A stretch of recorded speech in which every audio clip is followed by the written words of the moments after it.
பாரதிதாசனுடைய படைப்புகள் அவருக்கு அடுத்து வரக்கூடிய தலைமுறையாக தமிழ் மொழி வந்து இருக்கிறார். அவருடைய பெயர் வந்து இயற்பெயர் வந்து விஜயரங்கம். அவர் வந்து பாரதிதாசன் அவரே வந்து பெயரை வந்து தூய தமிழ் அவரே சொல்லியிருப்பார். பாரதிதாசன் தமிழ்ல வந்து பெயர் வைக்கணும் அப்படின்னு சொல்லுவார். அதனால அவருதான் வந்து வச்சாருன்னு ஒரு சாரான்னு சொல்லுவாங்க. இவருடைய பெயர் இயற்பெயர் விஜயரங்கம் அப்படின்ற பெயரை தமிழ் மொழி அப்படின்னு சொல்லி பாரதிதாசன் தான் மாத்தினார் அப்படின்னு சொல்லுவாங்க. அதனால தமிழ் மீது அளப்பற்ற பற்று கொண்டவர். அது மாதிரி தமிழ் மொழி வந்து பார்த்தீங்கன்னா காவியங்கள், சிறுகதைகள், புதினங்கள், இது போன்ற நாடகங்கள், திறனாய்வு நூல்கள், இது போன்ற படைப்புகளை வந்து பன்முகத்தன்மை உடையவர். இவருடைய படைப்புகளில் வந்து பார்த்தீங்கன்னா முதல்ல வந்து பொது உடைமை கருத்துக்கள் இருக்கும், அப்புறம் வர்க்க போராட்டம் இருக்கும், அப்புறம் மார்க்சியம் வந்து இவருடைய படைப்புகள். அதே போல மிகச்சிறந்த முதலாக மேதினத்தை பற்றி பாடியவர்.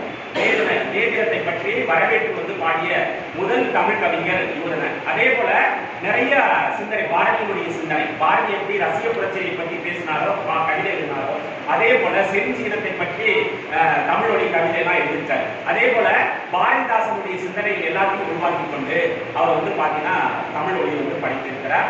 அதே போல பன்மொழி புலவர் அப்பாத்துரை சொல்வார், இதான் நான் வாழ்ந்த காலத்துல இது போன்ற ஒரு மிகப்பெரிய கவிஞர் இருந்திருக்காரு, மகத்துவமான கவிஞர் இருந்திருக்காரு, அவர் கண்டுகொள்ளாமையே இருந்தேன் அப்படின்னு சொல்லி அப்பாத்துரை பன்மொழி கவிஞர் சொல்வார். அது போல அவர் வந்து வாழ்ந்த 41 ஆண்டுகள் வாழ்ந்தார். தமிழ் மொழி வந்து பார்த்தீங்கன்னா 41 ஆண்டுகள் வாழ்ந்தார்.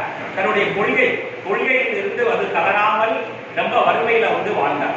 அப்படி வாழ்ந்து கூட அவருடைய சிந்தனை அப்படின்றது சொல் புதிது, சுவை புதிது, வளம் புதிது அப்படின்னு பாரதி சொல்வதை போல அவருடைய எண்ணங்கள், அவருடைய செயல்கள் புதிய வெளிச்சத்துக்கு வரக்கூடியது. அதே போல வீராயி அப்படின்ற காவியம் வந்து முதல் தலித்து புதினம் அப்படின்னு சொல்லுவாங்க. தலித்து புனைவு, முதல் தலித்து புனைவு அப்படின்னு சொல்லி அவருடைய படைப்பை வந்து சொல்லுவாங்க.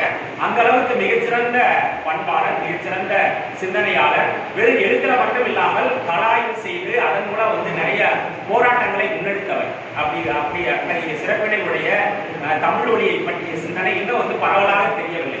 நீங்க வந்து பாத்தீங்கன்னா வெறும் பாடத்திட்டங்களை ஒரு கவிதை வைப்பாங்க. எனக்கே வந்து அதிகமா தெரியாது. தமிழ் மொழியினுடைய பாடத்திட்டத்துல ஒரு கவிதை ஒன்று வைப்பாங்க. இப்போ வந்து சமீபத்துல நிறைய தமிழ்நாடு அரசு போன்ற நிறைய அமைப்புகள் வந்து அவருக்கு வந்து கொண்டாடக்கூடிய காலகட்டத்தில் இருக்குது. அதனால வெறும் நம்ம வந்து கொண்டாடுவது மட்டும் இல்லாமல் அவருடைய சிந்தனைகளை உள்வாங்கிக் கொண்டு, அவருடைய கருத்துக்களை உள்வாங்கிக் கொண்டு வரக்கூடிய இளைய தலைமுறைகளுக்கு அவருடைய சிந்தனை பரப்புவது அது நோக்கமாக முன்னெடுக்க வேண்டும் என்று கேட்டுக்கொண்டு நல்ல வாய்ப்பளித்த அத்தனை நல்ல உள்ளங்களுக்கு நன்றி தெரிவிக்கிறேன்.